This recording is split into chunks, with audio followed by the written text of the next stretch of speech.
નમસ્કાર દર્શક મિત્રો, હું વલસા સોલંકી અંજામ એક્સપ્રેસ ન્યૂઝમાં આપનું હાર્દિક સ્વાગત છે। સમાચાર છે નામદાર સુપ્રીમ કોર્ટ દ્વારા SC/ST સમાજના આરક્ષણ અંગેના વર્ગીકરણના ચુકાદાના વિરોધમાં સમસ્ત ST/SC સમાજ સિનોર દ્વારા સિનોર મામલતદારને આવેદનપત્ર પાઠવી પોતાનો વિરોધ નોંધાવ્યો છે। આરક્ષણમાં ક્વોટા સિસ્ટમ બાબતે નામદાર સુપ્રીમ કોર્ટ દ્વારા 1 ઓગસ્ટના રોજ ચુકાદો આપવામાં આવ્યો હતો, જેને લઈને ST/SC સમાજમાં ભારે રોષ વ્યાપી જવા પામ્યો છે, જેના વિરોધમાં સમસ્ત ST/SC સમાજ દ્વારા તારીખ 21 ઓગસ્ટના રોજ ભારત બંધનું એલાન આપવામાં આવ્યું છે, જેના સમર્થનમાં આજે સમસ્ત SC/ST સમાજ સિનોર દ્વારા ભારે સૂત્રોચ્ચાર સાથે સિનોર મામલતદાર MB શાહને આવેદનપત્ર પાઠવ્યું હતું।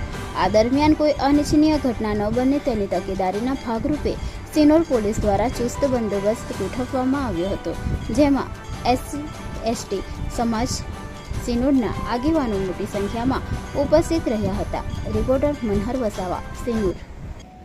આજ રોજ સિનોર તાલુકાના SC/ST વર્ગના તમામ વડીલો તેમજ અલગ અલગ સંગઠનના મિત્રો કાર્યકરો ભેગા થઈ અને આજે જે પહેલી ઓગસ્ટના રોજ સુપ્રીમ કોર્ટના 5 જજોની જે બેન્ચ દ્વારા જે અબંધારણીય ચુકાદો આપવામાં આવ્યો છે અને એ ચુકાદાની અંદર એવું છે કે અનામત સિસ્ટમની અંદર કોટા સિસ્ટમ જે દાખલ કરી છે અને એનો અમલ કરવા માટે સરકારે એ બિલ પસાર કર્યું છે।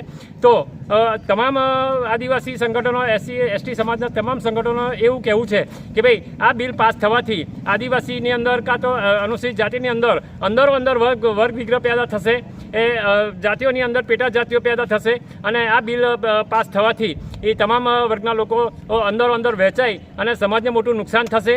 એ બાબતને ખાસ ધ્યાને રાખીને આજે અમે મામલતદાર સાહેબ દ્વારા આ સરકારશ્રીને જણાવીએ છીએ કે એ આ બિલ પસાર ના થાય અને એ બિલ પાછું ખેંચાવવું જોઈએ। એના માટે અમે આ આવેદનપત્ર આપવા ચેનલને લાઈક, શેર અને સબસ્ક્રાઇબ કરવાનું ના ભૂલશો। ધન્યવાદ।